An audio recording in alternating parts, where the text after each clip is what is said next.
BJP প্রচার গাড়িতে হামলার অভিযোগ তুলে বারাবণী থানায় বিক্ষোভ বিজেপির তরফ থেকে। প্রচার গাড়িতে ভাঙচুরের অভিযোগ তৃণমূল কংগ্রেসের বিরুদ্ধে। অভিযোগ যদিও অস্বীকার করা হয়েছে রাজ্যের শাসক দলের তরফ থেকে। ঠিক কি হয়েছে, কি অভিযোগ করা হচ্ছে, আমরা এই বিষয় সম্পর্কে আরো জানবো। বাসুদেব এই মুহূর্তে আমাদের সঙ্গে রয়েছেন, আমাদের প্রতিনিধি।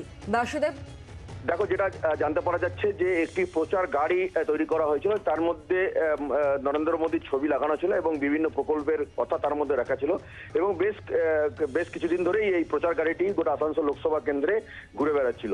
আজকে সকালবেলায় যখন বারাবাণী থানার অন্তর্গত বারাবাণী যে বিধানসভা কেন্দ্র রয়েছে, কাপিস্টা এলাকাতে কিছু দুষ্কৃতী সেই গাড়িটাকে ঘিরে ধরে এবং বলে যে এই গাড়িটা যেন বারাবাণী এলাকাতে না ঘোরে, সন্ধ্যের ভেতরে যদি গাড়িটি না বেরিয়ে যায় তাহলে কিন্তু গাড়িটি ভাঙচুর করে দেওয়া হবে, এরকমই অভিযোগ করছে বিজেপির পক্ষ থেকে।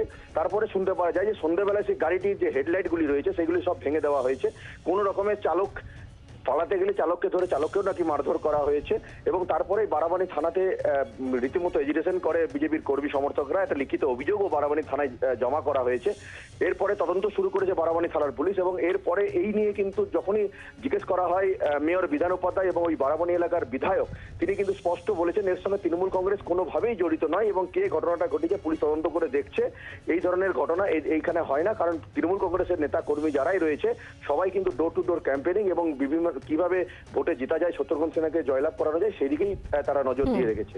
একটা যতই ভোট এগিয়ে আসছে, একটা কিন্তু রাজনৈতিক চাপানোতর শুরু হয়েছে আসানসোল লোকসভা কেন্দ্র জুড়ে। বাংলার আওয়াজ, বাঙালির আবেগ, জি 24 ঘন্টা।